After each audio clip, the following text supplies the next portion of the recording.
Chapter 9. Boxer's split hoof was a long time in healing. They had started the rebuilding of the windmill the day after the victory celebrations were ended. Boxer refused to take even a day off work, and made it a point of honor not to let it be seen that he was in pain. In the evenings he would admit privately to Clover that the hoof troubled him a great deal. Clover treated the hoof with poultices of herbs which she prepared by chewing them, and both she and Benjamin urged Boxer to work less hard. "A horse's lungs do not last forever," she said to him. But Boxer would not listen. He had, he said, only one real ambition left: to see the windmill well underway before he reached the age for retirement. At the beginning, when the laws of Animal Farm were first formulated, the retiring age had been fixed for horses and pigs at 12, for cows at 14, for dogs at 9, for sheep at 7, and for hens and geese at 5. Liberal old age pensions had been agreed upon. As yet no animal had actually retired on pension, but of late the subject had been discussed more and more. Now that the small field beyond the orchard had been set aside for barley, it was rumored that a corner of the large pasture was to be fenced off and turned into a grazing ground for superannuated animals. For a horse, it was said, the pension would be 5 pounds of corn a day and, in winter, 15 pounds of hay, with a carrot or possibly an apple on public holidays. Boxer's 12th birthday was due in the late summer of the following year. Meanwhile life was hard. The winter was as cold as the last one had been, and food was even shorter. Once again all rations were reduced, except those of the pigs and the dogs. A too rigid equality in rations, Squealer explained, would have been contrary to the principles of animalism. In any case he had no difficulty in proving to the other animals that they were not in reality short of food, whatever the appearances might be. For the time being, certainly, it had been found necessary to make a readjustment of rations. Squealer always spoke of it as a readjustment, never as a reduction, but in comparison with the days of Jones, the improvement was enormous. Reading out the figures in a shrill, rapid voice, he proved to them in detail that they had more oats, more hay, more turnips than they had had in Jones's day, that they worked shorter hours, that their drinking water was of better quality, that they lived longer, that a larger proportion of their young ones survived infancy, and that they had more straw in their stalls and suffered less from fleas. The animals believed every word of it. Truth to tell, Jones and all he stood for had almost faded out of their memories. They knew that life nowadays was harsh and bare, that they were often hungry and often cold, and that they were usually working when they were not asleep. But doubtless it had been worse in the old days. They were glad to believe so. Besides, in those days they had been slaves and now they were free, and that made all the difference, as Squealer did not fail to point out. There were many more mouths to feed now. In the autumn the 4 sows had all littered about simultaneously, producing 31 young pigs between them. The young pigs were piebald, and as Napoleon was the only boar on the farm, it was possible to guess at their parentage. It was announced that later, when bricks and timber had been purchased, a schoolroom would be built in the farmhouse garden. For the time being, the young pigs were given their instruction by Napoleon himself in the farmhouse kitchen. They took their exercise in the garden, and were discouraged from playing with the other young animals.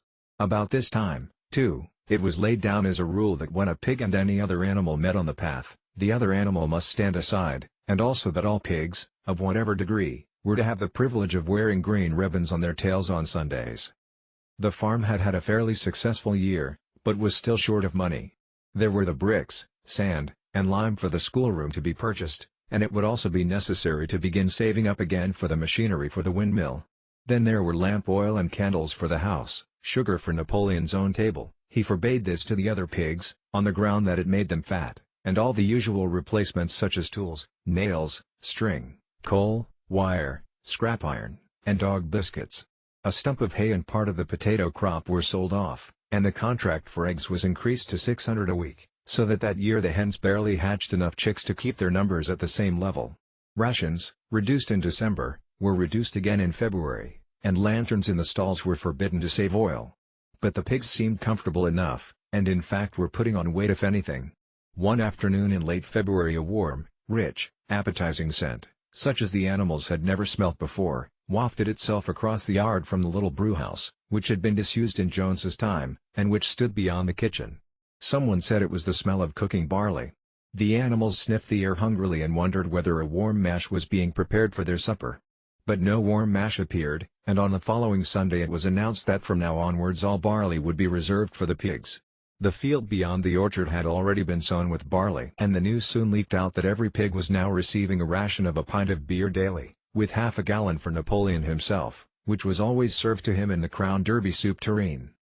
But if there were hardships to be borne, they were partly offset by the fact that life nowadays had a greater dignity than it had had before. There were more songs, more speeches, more processions. Napoleon had commanded that once a week there should be held something called a spontaneous demonstration, the object of which was to celebrate the struggles and triumphs of Animal Farm. At the appointed time the animals would leave their work and march round the precincts of the farm in military formation, with the pigs leading, then the horses, then the cows, then the sheep, and then the poultry. The dogs flanked the procession, and at the head of all marched Napoleon's black cockerel. Boxer and Clover always carried between them a green banner marked with the hoof and the horn and the caption, "Long live Comrade Napoleon." Afterwards there were recitations of poems composed in Napoleon's honor, and a speech by Squealer giving particulars of the latest increases in the production of foodstuffs, and on occasion a shot was fired from the gun.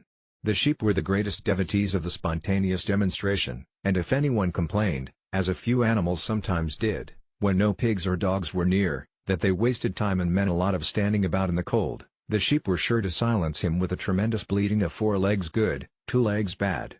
But by and large the animals enjoyed these celebrations. They found it comforting to be reminded that, after all, they were truly their own masters and that the work they did was for their own benefit. So that, what with the songs, the processions, Squealer's lists of figures, the thunder of the gun, the crowing of the cockerel, and the fluttering of the flag, they were able to forget that their bellies were empty, at least part of the time. In April, Animal Farm was proclaimed a republic, and it became necessary to elect a president. There was only one candidate, Napoleon, who was elected unanimously. On the same day it was given out that fresh documents had been discovered which revealed further details about Snowball's complicity with Jones. It now appeared that Snowball had not, as the animals had previously imagined, merely attempted to lose the Battle of the Cowshed by means of a stratagem, but had been openly fighting on Jones's side. In fact, it was he who had actually been the leader of the human forces, and had charged into battle with the words "Long live humanity" on his lips. The wounds on Snowball's back, which a few of the animals still remembered to have seen, had been inflicted by Napoleon's teeth. In the middle of the summer Moses the raven suddenly reappeared on the farm, after an absence of several years. He was quite unchanged, still did no work, and talked in the same strain as ever about Sugar Candy Mountain. He would perch on a stump, flap his black wings, and talk by the hour to anyone who would listen. "Up there, comrades," he would say solemnly, pointing to the sky with his large beak, "up there, just on the other side of that dark cloud that you can see, there it lies, Sugar Candy Mountain, that happy country where we poor animals shall rest forever from our labors." He even claimed to have been there on one of his higher flights, and to have seen the everlasting fields of clover and the linseed cake and lump sugar growing on the hedges. Many of the animals believed him. Their lives now, they reasoned, were hungry and laborious. Was it not right and just that a better world should exist somewhere else? A thing that was difficult to determine was the attitude of the pigs towards Moses. They all declared contemptuously that his stories about Sugar Candy Mountain were lies, and yet they allowed him to remain on the farm, not working, with an allowance of a gill of beer a day. After his hoof had healed up, Boxer worked harder than ever.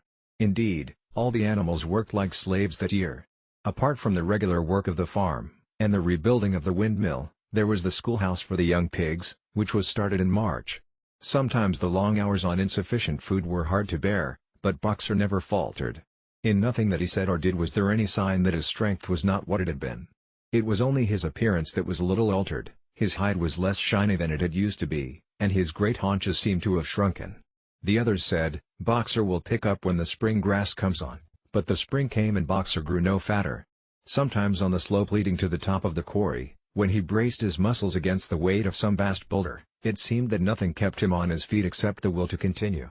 At such times his lips were seen to form the words, "I will work harder." He had no voice left. Once again Clover and Benjamin warned him to take care of his health, but Boxer paid no attention. His 12th birthday was approaching. He did not care what happened so long as a good store of stone was accumulated before he went on pension. Late one evening in the summer, a sudden rumor ran round the farm that something had happened to Boxer. He had gone out alone to drag a load of stone down to the windmill.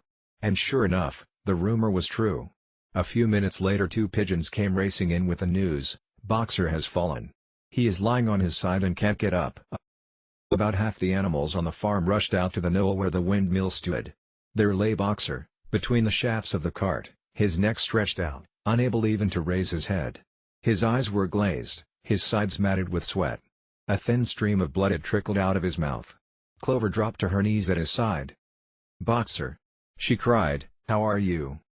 "It is my lung," said Boxer in a weak voice. "It does not matter. I think you will be able to finish the windmill without me. There is a pretty good store of stone accumulated. I had only another month to go in any case. To tell you the truth, I had been looking forward to my retirement. And perhaps, as Benjamin is growing old too, they will let him retire at the same time and be a companion to me." "We must get help at once," said Clover. "Run, somebody, and tell Squealer what has happened." All the other animals immediately raced back to the farmhouse to give Squealer the news. Only Clover remained, and Benjamin, who lay down at Boxer's side, and, without speaking, kept the flies off him with his long tail. After about a quarter of an hour Squealer appeared, full of sympathy and concern. He said that Comrade Napoleon had learned with the very deepest distress of this misfortune to one of the most loyal workers on the farm, and was already making arrangements to send Boxer to be treated in the hospital at Willingdon. The animals felt a little uneasy at this. Except for Molly and Snowball, no other animal had ever left the farm, and they did not like to think of their sick comrade in the hands of human beings. However, Squealer easily convinced them that the veterinary surgeon in Willingdon could treat Boxer's case more satisfactorily than could be done on the farm. And about half an hour later, when Boxer had somewhat recovered, he was with difficulty got onto his feet, and managed to limp back to his stall, where Clover and Benjamin had prepared a good bed of straw for him. For the next 2 days Boxer remained in his stall. The pigs had set out a large bottle of pink medicine which they had found in the medicine chest in the bathroom, and Clover administered it to Boxer twice a day after meals. In the evening she lay in his stall and talked to him, while Benjamin kept the flies off him. Boxer professed not to be sorry for what had happened. If he made a good recovery, he might expect to live another 3 years, and he looked forward to the peaceful days that he would spend in the corner of the big pasture. It would be the first time that he had had leisure to study and improve his mind. He intended, he said, to devote the rest of his life to learning the remaining 22 letters of the alphabet. However, Benjamin and Clover could only be with Boxer after working hours, and it was in the middle of the day when the van came to take him away. The animals were all at work weeding turnips under the supervision of a pig, when they were astonished to see Benjamin come galloping from the direction of the farm buildings, braying at the top of his voice. It was the first time that they had ever seen Benjamin excited. Indeed, it was the first time that anyone had ever seen him gallop. "Quick, quick!" he shouted. "Come at once. They're taking Boxer away." Without waiting for orders from the pig, the animals broke off work and raced back to the farm buildings. Sure enough, there in the yard was a large closed van, drawn by 2 horses, with lettering on its side and a sly-looking man in a low-crowned bowler hat sitting on the driver's seat. And Boxer's stall was empty. The animals crowded round the van. "Goodbye, Boxer!" they chorused. "Goodbye!" "Fools! Fools!" shouted Benjamin, prancing round them and stamping the earth with his small hoofs. "Fools! Do you not see what is written on the side of that van?" That gave the animals pause, and there was a hush. Muriel began to spell out the words. But Benjamin pushed her aside, and in the midst of a deadly silence he read: "Alfred Simmons, horse slaughterer, and glue boiler, Willingdon. Dealer in hides and bone meal. Kennels supplied. Do you not understand what that means? They are taking Boxer to the knackers." A cry of horror burst from all the animals. At this moment the man on the box whipped up his horses and the van moved out of the yard at a smart trot. All the animals followed, crying out at the tops of their voices. Clover forced her way to the front. The van began to gather speed. Clover tried to stir her stout limbs to a gallop, and achieved a canter. "Boxer!" she cried. "Boxer! Boxer! Boxer!" And just at this moment, as though he had heard the uproar outside, Boxer's face, with the white stripe down his nose, appeared at the small window at the back of the van. "Boxer!" cried Clover in a terrible voice. "Boxer! Get out! Get out quickly! They are taking you to your death!" All the animals took up the cry of "Get out, Boxer, get out!" But the van was already gathering speed and drawing away from them.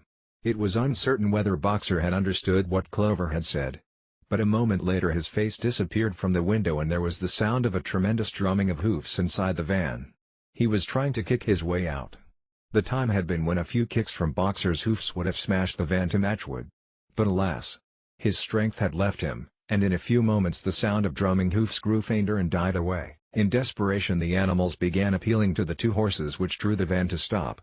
"Comrades, comrades!" they shouted. "Don't take your own brother to his death."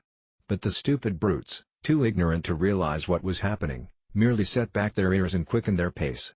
Boxer's face did not reappear at the window. Too late, someone thought of racing ahead and shutting the 5-barred gate, but in another moment the van was through it and rapidly disappearing down the road. Boxer was never seen again. 3 days later it was announced that he had died in the hospital at Willingdon, in spite of receiving every attention a horse could have. Squealer came to announce the news to the others. He had, he said, been present during Boxer's last hours. "It was the most affecting sight I have ever seen," said Squealer, lifting his trotter and wiping away a tear. "I was at his bedside at the very last. And at the end, almost too weak to speak, he whispered in my ear that his sole sorrow was to have passed on before the windmill was finished. 'Forward, comrades!' he whispered. 'Forward in the name of the rebellion! Long live Animal Farm! Long live Comrade Napoleon! Napoleon is always right!' Those were his very last words, comrades." Here Squealer's demeanor suddenly changed. He fell silent for a moment, and his little eyes darted suspicious glances from side to side before he proceeded. "It had come to his knowledge," he said, "that a foolish and wicked rumor had been circulated at the time of Boxer's removal. Some of the animals had noticed that the van which took Boxer away was marked Horse Slaughterer, and had actually jumped to the conclusion that Boxer was being sent to the knackers. It was almost unbelievable," said Squealer, "that any animal could be so stupid. Surely," he cried indignantly, whisking his tail and skipping from side to side, "surely they knew their beloved leader, Comrade Napoleon, better than that?" But the explanation was really very simple. The van had previously been the property of the knacker, and had been bought by the veterinary surgeon, who had not yet painted the old name out. That was how the mistake had arisen. The animals were enormously relieved to hear this. And when Squealer went on to give further graphic details of Boxer's deathbed, the admirable care he had received, and the expensive medicines for which Napoleon had paid without a thought as to the cost, their last doubts disappeared and the sorrow that they felt for their comrade's death was tempered by the thought that at least he had died happy. Napoleon himself appeared at the meeting on the following Sunday morning and pronounced a short oration in Boxer's honor. It had not been possible, he said, to bring back their lamented comrade's remains for interment on the farm, but he had ordered a large wreath to be made from the laurels in the farmhouse garden and sent down to be placed on Boxer's grave. And in a few days' time the pigs intended to hold a memorial banquet in Boxer's honor. Napoleon ended his speech with a reminder of Boxer's 2 favorite maxims, "I will work harder" and "Comrade Napoleon is always right" maxims, he said, which every animal would do well to adopt as his own. On the day appointed for the banquet, a grocer's van drove up from Willingdon and delivered a large wooden crate at the farmhouse. That night there was the sound of uproarious singing, which was followed by what sounded like a violent quarrel and ended at about 11 o'clock with a tremendous crash of glass. No one stirred in the farmhouse before noon on the following day, and the word went round that from somewhere or other the pigs had acquired the money to buy themselves another case of whiskey.